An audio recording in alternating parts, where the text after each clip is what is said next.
to Pete and Hannah's Watch List. I'm your host, Pete Mitchell. I'm here with my great co-host, Hannah. Hello, people. Hannah, we're here today for AFI Top 100 10-Year Revisited. That is correct. But before we begin, let us tell the viewers and the listeners what they should do. Could you pretty please leave a like and subscribe to the channel? Mm-hmm. Leave a comment down below your feedback on this show, any of our other shows, thoughts, feelings. Everything's welcome. Hit the notification button and you'll get great content like this one.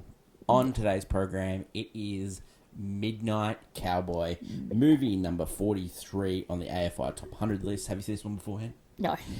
We watched it on Amazon Prime, as it is an MGM collection movie. Yes. United Artists was the artist. The elevator pitch for this movie. A male prostitute, hustler, moves to New York to make it big. This movie was released on May 25th, 1969, and it goes for 113 minutes, and the budget's $3.2 million. Hannah, what can you say about this movie? What do you mean? Well, you go from the movie that won the Best Picture of the Year before being Oliver, like a rousing musical about a kid making a bit, and then you go to a next year. You cannot say the Oscars are boring. No, And the next year is about a male prostitute and his hustler who have a quasi will or they won't they relationship. Of course.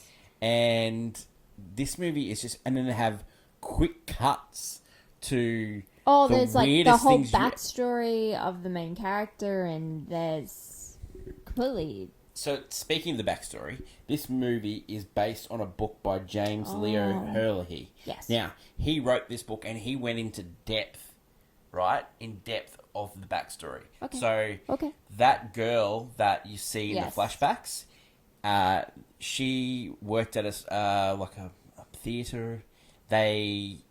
All the boys of the town all had intercourse with her, but she fell in love with one guy, Joe Buck. And then they found out that because she was in love with this guy, the father found out, and then she found out that she was like the town bike, but blamed Joe Buck and sent her to a sanitarium and got her lobotomized. Ooh. And then he got sent to war, and while he was at war, his sister died, and then that's when you see him come back in with things, and that's when he was left on the steps of his grandparents. His grandparents were weird. They were like cowboy sort of grandmother, showman. And then, so that's what this book's based on. And so they didn't show all that story because they didn't want to show that story. They wanted to base it on the New York bit.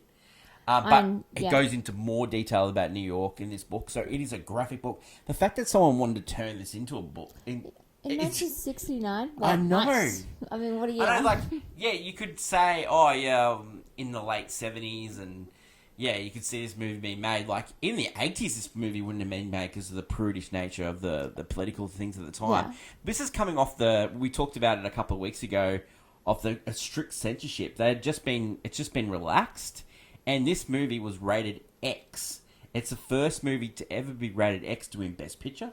So it is an amazing look back to this movie. Now, we see this movie now and we go, that's about prostitute and things that happen in the show. There's homosexual bits in there. There's all these different things. Yeah. But back then, this was just way out there. A lot of this research and the director's commentary and all these things was telling people not to be a part of this movie. Interesting. So I'll go on to that. Like be warned, this could be a killer. So I want to talk to you about how successful this movie was, because in 1969 when this movie was released, this is the movies that it was up against, and it did quite well. So Goodbye Columbus was number 10. Yep. Cactus Flower, starring Great Goldie Hawn, was number 9. True Grit stars John Wayne. Paint Your Wagon, one of your faves. Paint It Good. Yep. Clint Eastwood and Lee Marvin. Bob, Carol, Ted, and Alice. Now, this is about a swinging couples. So you got George Segal, you got Elliot Gould. Oh, yeah, Elliot Gould. Yeah, it wasn't George Segal. It was the same guy that was the guy out of. I'll add it to the bottom of this. He played the cop in Greatest American Hero. Okay. Yeah, he only died recently. Yeah, so just amazing that movie was there. Then you got Hello Dolly. This is just a weird mix of movies. Then you got Easy Rider, which Hello we've already Dolly's done my on the list. Midnight Cowboy, which we're doing today. Then you got The Love Bug. The Love Bug. That is Herbie, the Love Bug. The Herbie. This is an eclectic mix. And then you've got Butch Cassidy and the Sunday Kid, which you've already done the AFI Top 100. Yeah. What an eclectic mix of movies. Like, that is just outstanding. I love Hello Dolly. Top Okay, so the Oscars that year. So John Wayne won for True Grit. Yeah. Was a kind of makeup war, but both people that were in this movie, Dustin Hoffman and John Voight, were both nominated.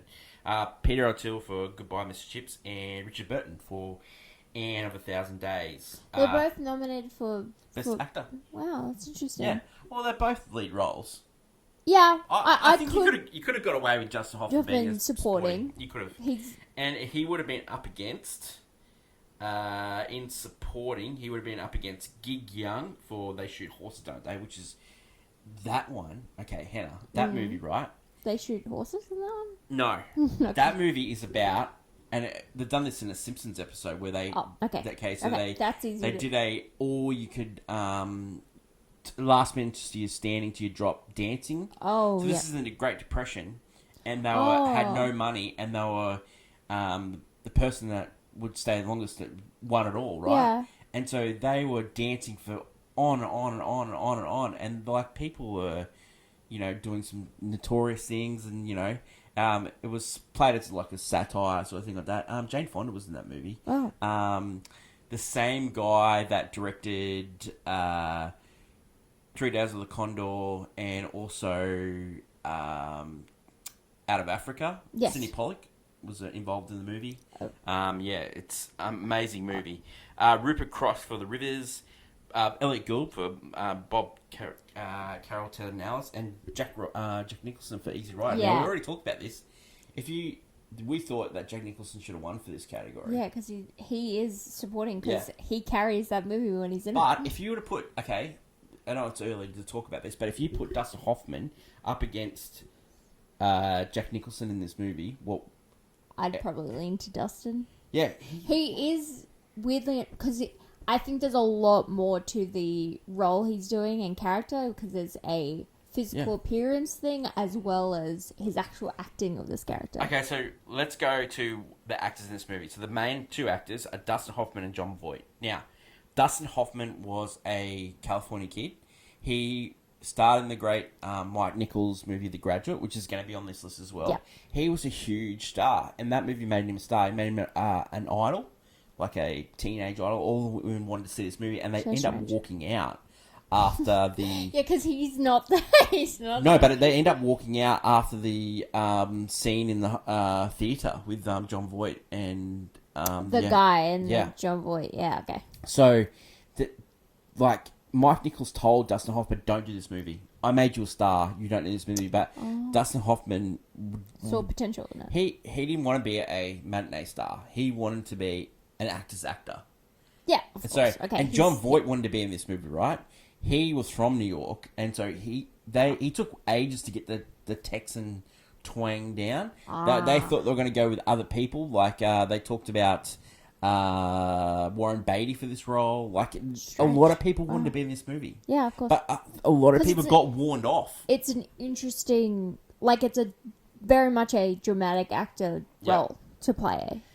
Sylvia Miles, she was nominated as well. She plays Cass, who's the socialite that Joe Buck meets when he first gets there. Yeah.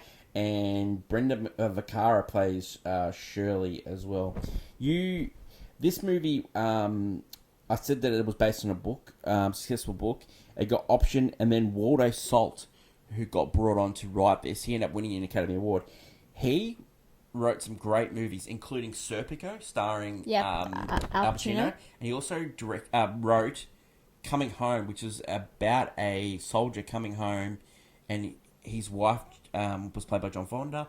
The soldier coming home ended up being in a wheelchair, and that was played by John Voight, and that got him his Academy Award. Oh, interesting.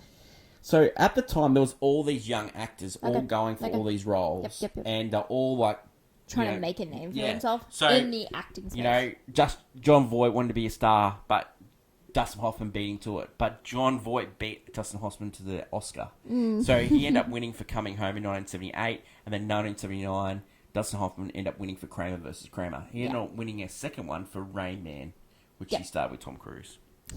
Oh, Cruise. Which, that movie, he could have been a supporting actor in that movie as well. Okay, yeah. Because in that movie, Tom Cruise is the star of that movie, and he leads that movie. And yeah. so it's sort of a category for the classic Oscar category for it.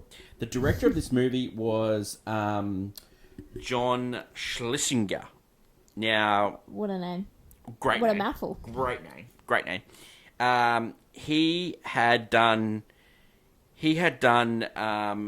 TV, a little bit of movies. Yeah. He had worked his way, and then he was told not to do this movie as well. So it's bad vibes, guys. No. Like, people just we're scared. I think they were just scared. Yeah. Or maybe secretly they wanted to do it, and it's like, stay away. Yeah, well, some great people were involved in this. This guy went on to become an actor and stuff like that. He directed theatre. He directed Darling. He directed TV. He ended up directing Dustin Hoffman again in Marathon Man, which is about a crazy dentist and conspiracy theories with Nazis and stuff like that. So this one Josh Schlesinger went on to become an actor, and so he did everything. But he had a successful career and in the theatre, and then he got this role. So, unbelievable, eh? Okay. What a movie this is. I just cannot believe it. I just cannot believe this movie. Ended up making $44.8 million. Now, when this first started, it got a slow burn. Now, if this movie would have been released in today's terms, it would have got flicked to VOD after the first week. It wasn't successful. It got slow, and then it ended up winning the Academy Award, and ended up making $44.8 million. You know what? Which is, nowadays, when a thing wins an Academy Award, it's very rare that it gets another second life. Well, it gets a week, it's very rare. Because the people who care about the Academy are the same people who've watched the film already. So it's really hard to... Because no one has faith in it, I guess, in the system anymore.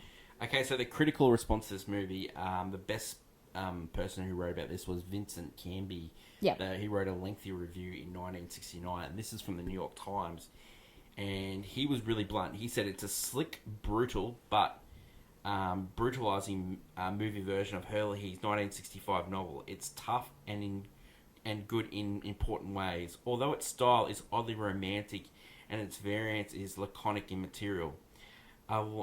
As long as the focus is on the world of cafeterias and abandoned tenements, desperate conjunctions in movie balconies and doorways, of ketchup and beans and canned heat, Midnight is so rough and vivid, and it's almost unbearable. Midnight Cowboy often seems to be exploring its material of sensational or for comic effect, but it's ultimately a movie experience that captures the quality of the time and place. It's not a movie for the ages, but having seen it, it won't ever feel you again attached as you walk down West 42nd Street, avoiding the eyes of drifters, stepping around the little islands of hustlers and closing nostrils of the smell of rancid griddles. You got to remember at the time, in the late 60s and in the 70s, and we got this in Taxi Driver too, that New York was falling apart. Yeah. Oh, yeah, no, it was coming undone. The heights of New York in the 50s, it had been torn apart by drugs and corruption, bent cops, and not until the 80s, late 80s and 90s that it was cleaned up and it was gentrified for tourists. New York was not one on the tourist stamp. Yeah, it's not the Big Apple. Yeah. The one... It wasn't when, you look back in the 20s and 30s, you go make it big in New York. It wasn't like that at all. It was the corruption. It's accessible. And that is perfectly written about by Vincent Canby in New York Times. So we already talked about this movie had won Best Picture, Best Director, Best Screenplay. It was also nominated for Best Actor twice and Best Supporting Actress. I think if you make that film now, Dustin Hoffman's supporting and Dustin Hoffman wins it for the thing. Yep. But he probably doesn't win for Kramer versus Kramer. That's how Oscars work. Yeah. down the line you down don't the get line. that one. So, you know, he is amazing in Kramer versus Kramer, and like you probably does not. He probably like Meryl Streep is amazing in that movie. That movie is about. If you haven't seen it, it is about a married couple that breaks up. The wife leaves and leaves the husband who hasn't had really much anything to do with the child. Bringing up the child. Yeah, he brings up the child. She comes back and tries to get custody. She ends up winning custody, but ends up giving up and giving it back to Dustin Hoffman. So it's just an amazing movie. It's great performances, and it's just absolutely brutal. And like Dustin Hoffman got his poor reputation on the set of that movie because he slapped Meryl Streep without telling her that he was doing it. Yeah, it was. And just, so it's just mean-hearted. Like he's not used in movies now because of the nature of how he was with assistants. Think him and then also John Voight. Well, John Voight's for different reasons. John Voight, cancelled culture. Yeah. And his daughter doesn't want to have anything to do with it. Now, father-daughter relationships are very complicated, but it's amazing how these two actors are both tight friends. They backed each other up with stories. Yeah. Like when we go through scene breakdown, I'll go through some of the things that the stories are from the set and stuff. And they back each other up from what they should do. Oh yeah, that actually happened. Like they were friends. Two different lives have happened now. Yeah, but it's weird that the at the time these were the greats.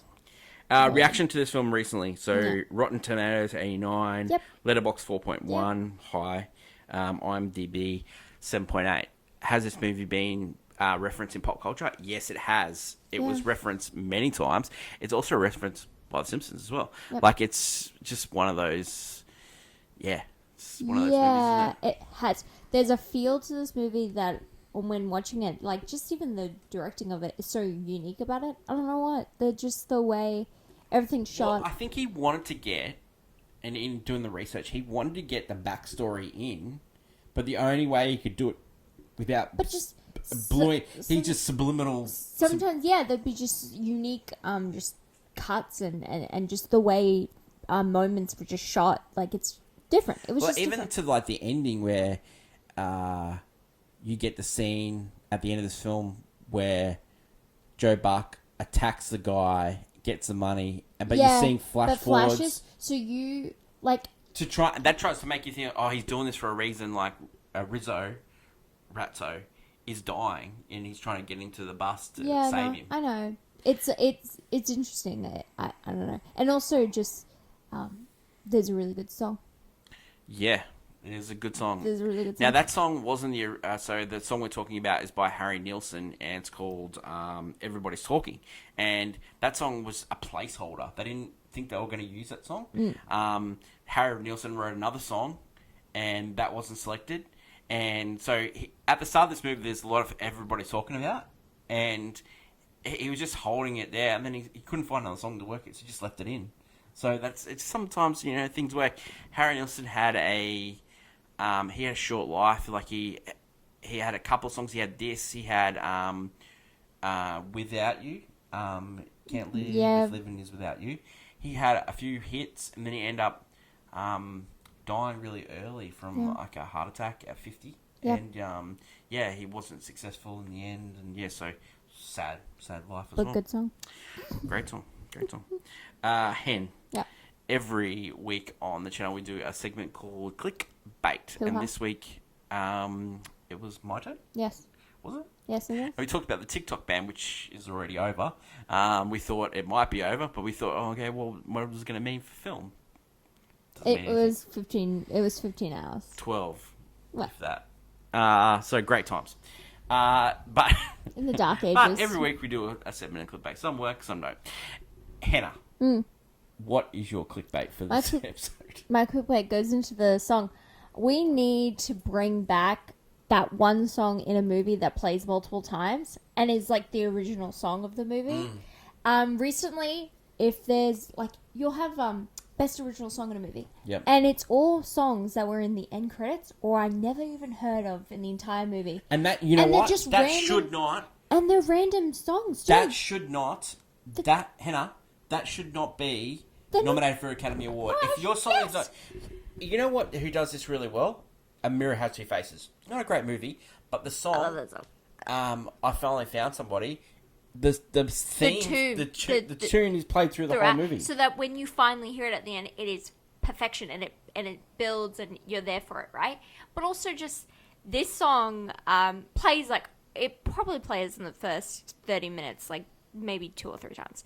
And while that's weird, it works well with the film because there's a joyful nature to it, like something like a building up, and the song works for it, and it's so good, and it helps you to remember it.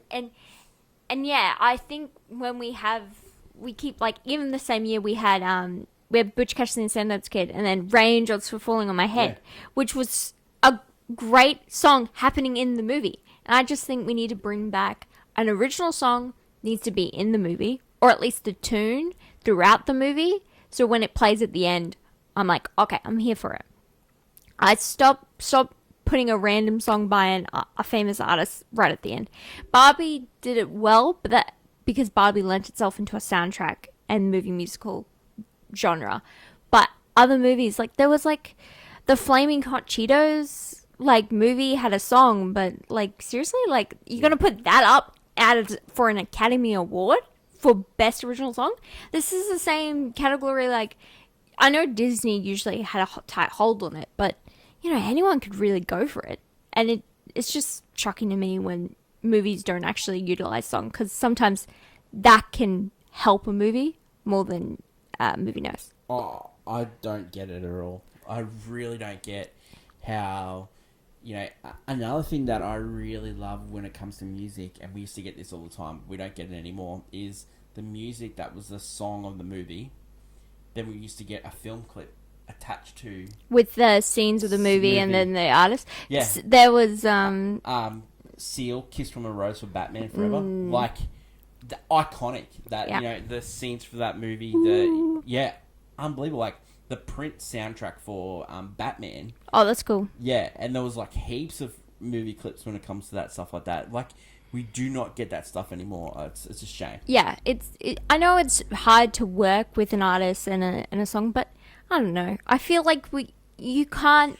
Did you say the other than I know you said Barbie, but did you say Top Gun Maverick as well? Top Gun Maverick also recently. I was about to mention that too. That song was played through the movie. They know because in the first Top Gun how important the music was, and they play a Danger Zone several times through that movie. Yeah. And you know what? It's not bad. It works. But I'll tell you what, that movie, the Top Gun movie, and the second one used it pretty well, but the first one used new hits by Kenny Loggins and Europe and all that, but they also wove in old hits like Otis Redding and Righteous Brothers. Yeah. You Lost That Love and Feeling. The second one, they did that with the Counting Stars. And they did that with Lady Gaga, and then they had a couple other ones, some old Great Balls of Fire and stuff like that. But they could have used a little bit more old music, I think, Yeah, you can mix it, and yeah. And I think this movie does it really well. Yeah, so I think this movie does it really well to help with that. Because you know what? When you have like a song like that, it's like the theme song of the character. You immediately know who, like, everyone's talking at him. Like, this is a... Yeah, it gets you in that mindset quite quickly compared to just, I guess, talking. My hot take is I love it when actors back themselves, and the two actors in this movie 100% back themselves, and I really love that. And I know it's cultivating a career is hard, and like Nicolas Cage, right? He gets a lot of gunk for the movies he chooses. Now, there was a period where he had to do a lot of movies because he had to try and make his money back. So he lost a lot of money. I know. But he goes for roles, and he goes big. He goes huge in movies. Yeah. But he gets criticised sometimes. But, movies come off like that. Dustin Hoffman could have been criticised for the way he went for it in this movie. He went for it completely. Oh, He went huge for this movie. Yeah. Coming off the back of The Graduate, where he plays a boy trying to get back the love of his life, and he gets sidetracked by the girl's mum. Like, this movie such a departure. It'd be like Timothy Chalamet coming off the back of Dune and the Bob Dylan movie, and he played this role. Like it would be that, you know. Yeah, played because he doesn't play groundy, scuffy hobo.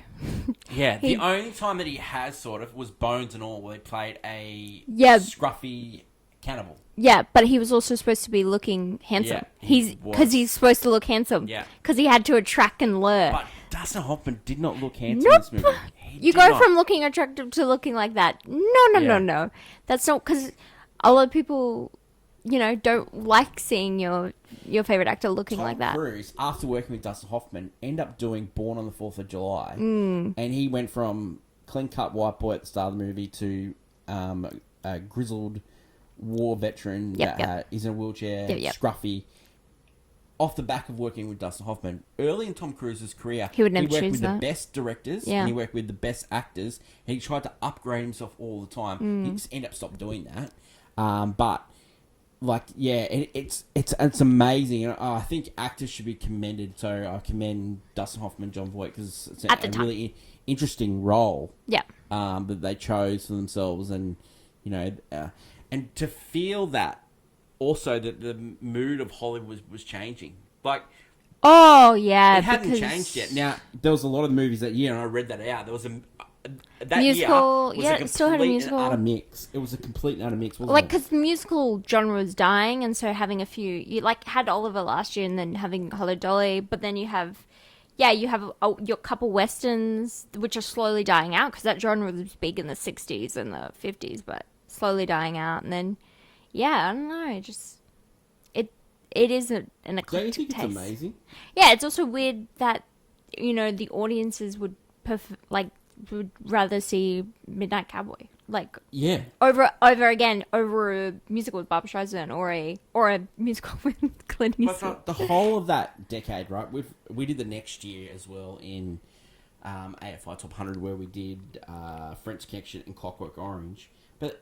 The top movie of the next year was Fiddler on the Roof. Yeah, I mean, musical again. Like the Hollywood was so different then. It was so eclectic. It was unbelievable. It didn't know itself either, because you could be. And it was still a new art form. We're talking in the first 50, 60 years of the art form. We're over 100 years now, so it's a little bit different. But yeah, just the actors knowing that Hollywood was changing. That's a really choosing good, more.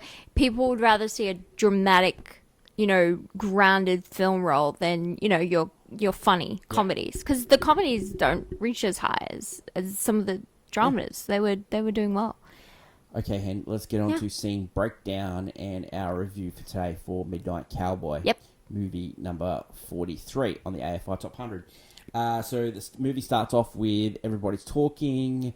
Everyone's asking, "Where's Joe Buck?" And you get introduced to suiting up in his cowboy get up. Having a shower. Everyone's like, he's a dishwasher in Texas, and he goes, "I'm just here to collect my paycheck. I'm getting out of here." He catches a bus, and he's a bit of a eccentric character. He's like trying to get. He wants to hustle in New York. Hustle? That's no, but like even on the bus, he's like just trying to reach out to people and just talk to people. Because I think that's in his. He wants to be that person, like that very personal person. I think he hasn't had any love in his whole life. And he craves attention. Yeah, he craves attention. You see, as you're on this bus ride, you see flashbacks, and you're like, oh, like he had not the greatest of circumstances, and so it's created like a weird guy. Yeah, he's talking to a young kid on the bus. He talks to these old guys. He's got this radio that's with him all the time. He's like listening to music of the time. It makes him seem like a really young kid, because he hasn't grown up mentally, so to speak. Yeah, and like it says in the movie that he's in his 20s, so he should be grown up, but he's not. He's just like a big kid. Because he doesn't. In a weird way, he doesn't understand people's boundaries. Yeah, he's got like it's like stunted development. Yep. Well, and you can see it through the flashbacks that he was not cared for. Okay, so through the bus ride, he's reminisced from his childhood. He's reminisced from the love of his life, Annie. He's gone through all that stuff, and then once he's in New York, he sets up. He's like getting his speeches prepared. He's put his cowboy hat on. He's dressed with his black cowboy hat. He's got these Davy Crockett type coat. He's got like a red. Oh yeah, he's shirt. doing he's the full cowboy. Full cowboy. You know, no one's taking him seriously. He's going around asking people where the Statue of Liberty is, and everyone like knows he's a grifter. Yeah, they know that he's just wanting something. And he's targeting rich old, women, rich looking ladies. And then the first lady comes up to me and she says, "Oh, you're actually looking for Statue of Liberty?" "No, I'm not. You know what I'm looking for." And she goes, "Oh, how rude." And then the next lady actually invites him up, and then so he's all over her, and she's sort of on the phone to her lover, and she's sort of the exact thing he is, a hustler as well. And at the end of their tryst, and they're making love, and he's on the remote, and the channels are changing, and that's what the sort of soundtrack of the first what's going on in America. Because you don't want to show that necessarily. You want to, and using the channels and using the TV to kind of signify what's happening as well, and it works really well. Now, there's really also in this movie, there's constant daydreaming. So it's constantly he fantasies he fantasizes. Maybe if I send this postcard, but then he chooses not to, and it's very strange. Oh, if I talk to her that way, then he gets invited up to the room, and all these things like that, and then the what if. Yeah. So she asked for him for a little bit of money to get to the rendezvous of her person, and he goes, no, you're not getting what's going on here. I get the money, and then she breaks down in tears, sort of like an absolute grift. And he ends up giving her $20. Now, $20 back in 1969, that's a lot of money. That's like giving someone now like a couple of $100, you know. So he ends up going to a pub, has a drink. He's like looking how much money he's got left. He hasn't got much, and all these people are sort of all over him. And he meets Rico, which is played by Dustin Hoffman. Yep. He is playing the limp. That limp that he got, he actually puts stones in his shoe to have that limp. Like this guy is just a freak. Yeah, unbelievable. He's also got like dirty teeth that's never been brushed. Yeah, his nails are so caked on with dirt. Oh, he looks so dirty. He is. His clothes are disheveled. You know, you gotta just stand back. Yeah, looking at him. And so, Joe tells Rizzo, and everyone calls Rizzo Ratso. Because he looks like a rat. And he acts like a rat. He acts like a rat. He tells him a story of, take me $20. And he goes, well, you need management. That's what you need. I know a guy, but you got to give me money and I'll introduce you to the guy. So he says, okay, I'll give you 10 now. 10 now, and then you give me 10 now, I'll introduce you to a pimp. And Joe goes, yes, this is exactly what I need. Then this trans person comes up to him and says, no, you do not need to give this guy money. He'll snake you. He'll, and Rizzo's like, get out of here, Yeah. And so they go, he shows him before he gets the next $10, and he's out of there quickly, Ratso. And he goes in to see, and the pimp's got he's got a wife beater on.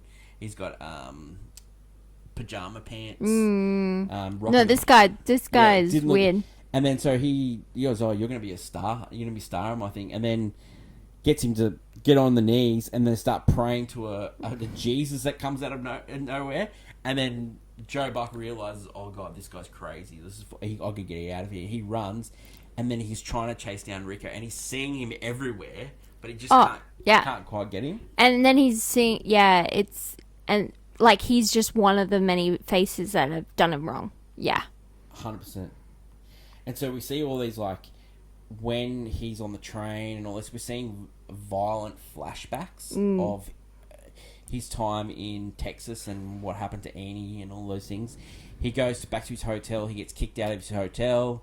He goes down to 42nd Street. He starts grifting down there. He ends up seeing a guy. Now, this guy that is down there, he meets in a cinema. He's played by Bob Balaban. Bob Balaban is like a well-known character actor. He's like in Gosford Park. He was in like an episode of The West Wing. He played the sort of like David Geffen type role when the president went to Hollywood and had that meeting. Oh, yeah. The guy, he's bald now. He's got glasses, and he's like in heaps of movies now. And so that was his first role in this Midnight Cowboy. Yeah. And so it's weird. He gets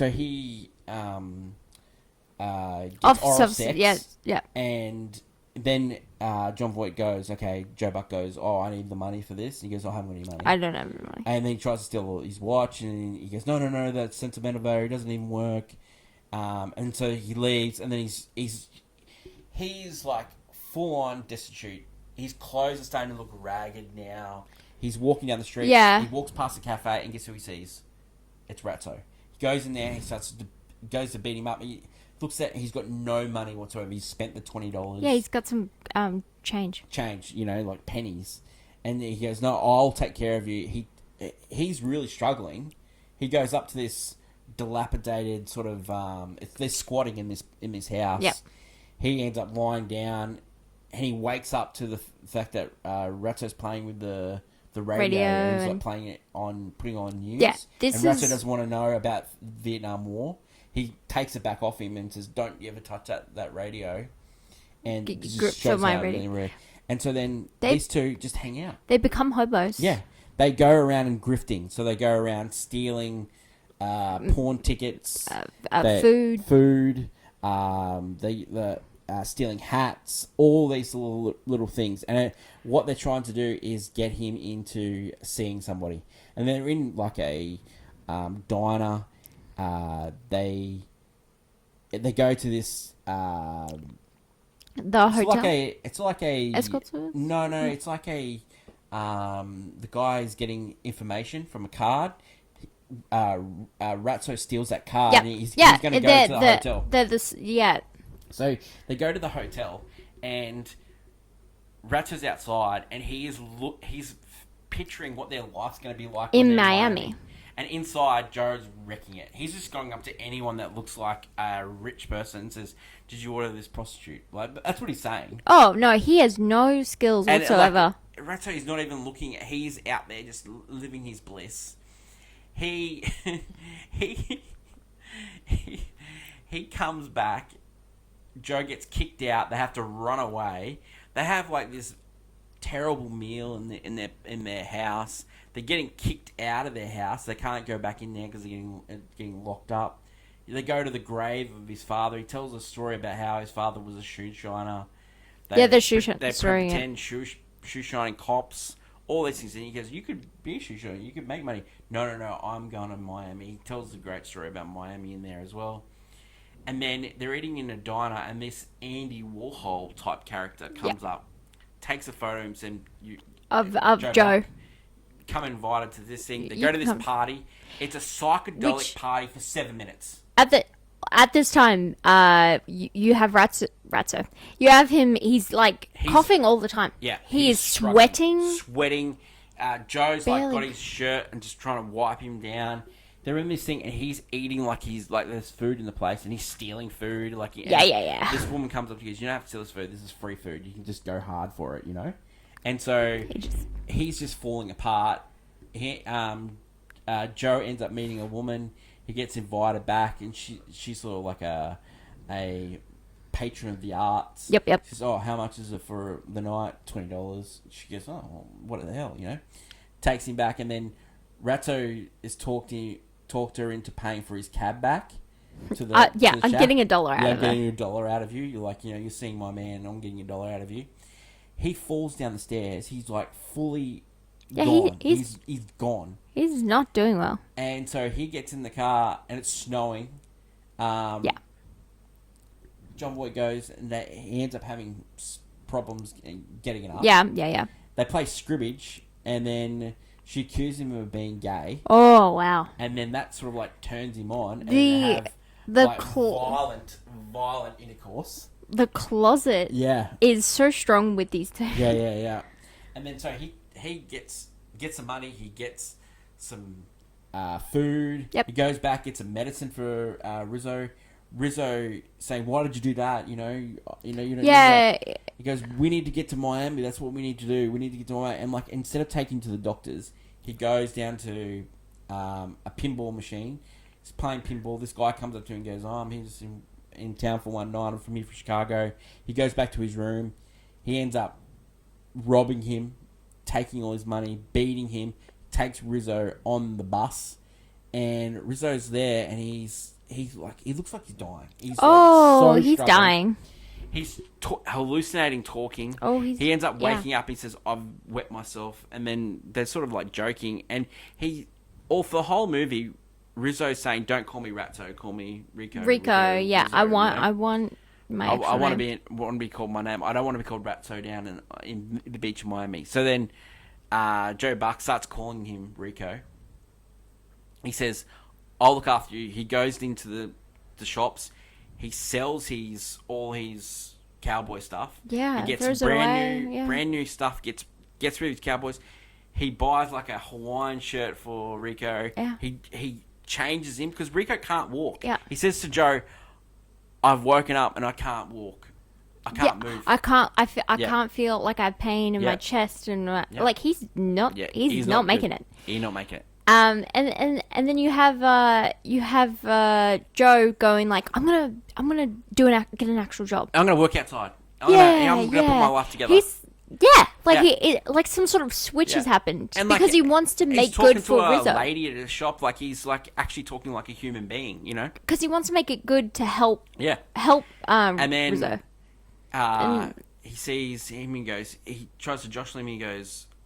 He's giving no response. He's died. He's gone. So he goes. The to eyes the are bus open. Driver. The bus driver goes, "Are you kin for this guy?" "No, I'm not. I'm just I'm just an acquaintance of him." And he goes, "Well, there's not much we can do about it now. We know that. Do you want to close? Just close his eyes." And then everyone looks back, and not everyone's paying attention on the bus, but some people, and they look really sad. He's there. Joe Box crying, and then they drive into Miami.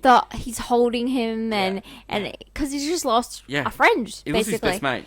And even though they didn't see eye to eye, and it wasn't the life he wanted, like Joe was going to make it good for Rico. It was really seriously, in this movie, that is his best friend. That is the love of his life. That is the only person that's ever cared for him. He actually cared for him, Rico. They both did weirdly. End up both caring for each other. So Yeah. Hannah, reason to see this.